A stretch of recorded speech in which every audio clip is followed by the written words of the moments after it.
on Friday. Asian markets are also down between half to 1% on risk of sentiment as geopolitical tensions increased after Iran's attack on Israel over the weekend. Israel has also said that they may look to retaliate, so that is keeping everyone on the tenterhooks. Uh, Amid recent geopolitical conflicts, investors are pulling out money from risky assets and shifting to safe havens like dollar, treasuries, and gold. Coming back to US rate cut scenario, continued run of resilient US economic data, particularly last week's higher than expected inflation, has added to the view that US rates could remain higher for longer and that Fed easing cycle is unlikely to commence in June. Estimates now point to about 50 basis points worth of easing expected this year, which is a huge pullback from the 160 basis points kind of decline which was expected at the start of the year. On domestic front, India's CPI is to 10-month lows at 4.85% in March versus estimate of 4.91%. And previous month, if we see, it was around 5.1%. So it has been steadily coming down. Deviation from estimate was mainly due to lower than expected fuel and light inflation, mainly because of lower subsidized LPG gas prices.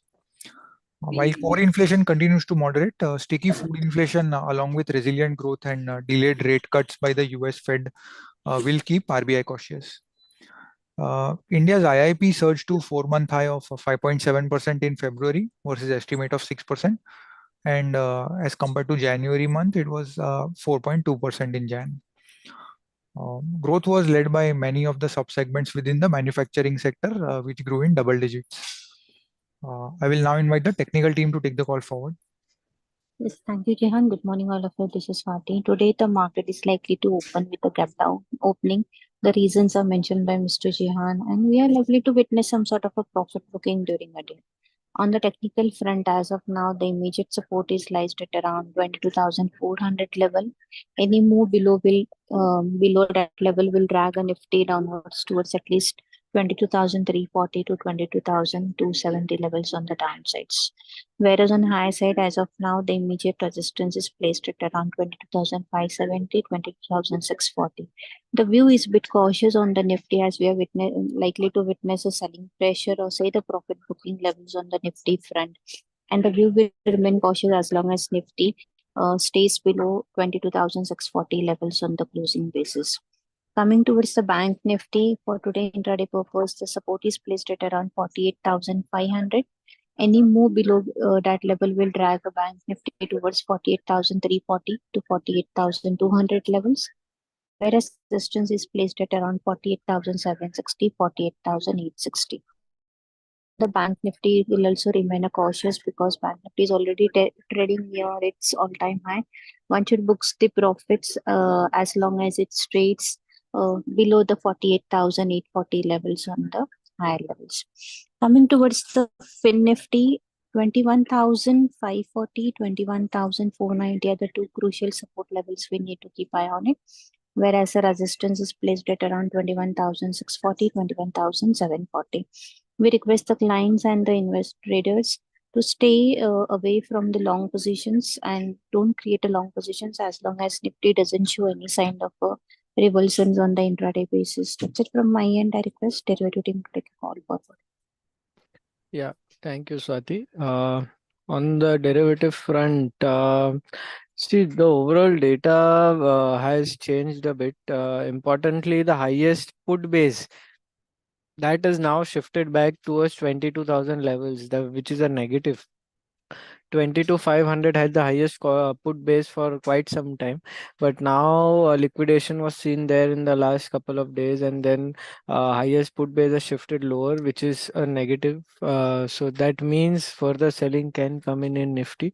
Also on the call front, you are seeing some call built up around that 22,700 and above strikes, and 22,700 now is the second highest call base, so that is also a negative we are seeing, call base as well increasing at the lower strike from 23,000 to 22,700 odd.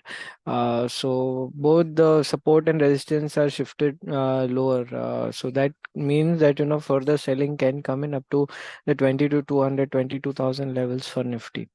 From the stock specific front, um, frankly, most of the sectors did witness some selling in the last couple of sessions, but metals is one sector which did well, and it is likely to further witness buying. Apart from other sectors which can probably witness selling, metals is one sector which can, witness some buying in this selling that is expected. So yeah, look out for the same. They can make good returns, for the next few days. That's it from my side. Like to ask the fundamental team to take over, please. ISMT has received two contracts for 343 crores from ONGC for supply of regular casing pipes. Contract will be executed by February 2025, so within current year. That's positive. Anand Rathi Wealth result has declined due to flattish top line and negative operating leverage. AUM grew by 8% sequentially, 52% year on year. However, revenue grew by just 1% sequentially and 29% year on year. So clearly there is pressure on revenue yields. While EBITDA declined by 8% sequentially and increased by 20% year on year. That's because of the negative operating leverage. We expect stock to remain sideways in the near term, but remain positive in long term. Thank you. Good morning. TCS reported its quarter four results on Friday post market hours. Results were marginally above expectations. Dollar revenues came in line at 1.1% CC growth. Positives were the margins, which grew 100 bips, and impressive order book, which came in at $13.2 billion was a surprise. And in the con call, management also said that it expects FY25 to be a little marginally better than FY24. However, on the valuation fronts, the stock is trading at 24 times FY26 expected earnings. So that's it from my side. Thank you.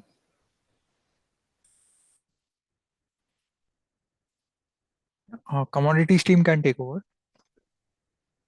Yes, thank you very much, Jan. Good morning, everyone. So, on Friday, we had witnessed cool off in prices in gold and silver after testing the highs of 74,000 odd levels, and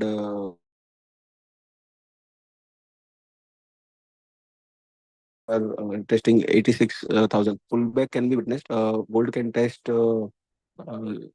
70 to 350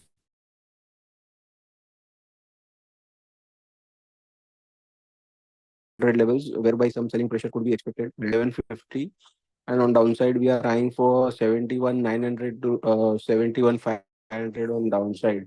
So silver also wants some sell around 83,700 and maintain a stop loss of 84,500.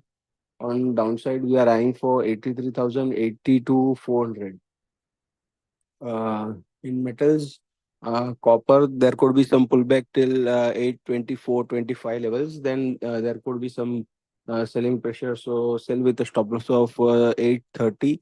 And on downside, 820, 816 is the level where one can take.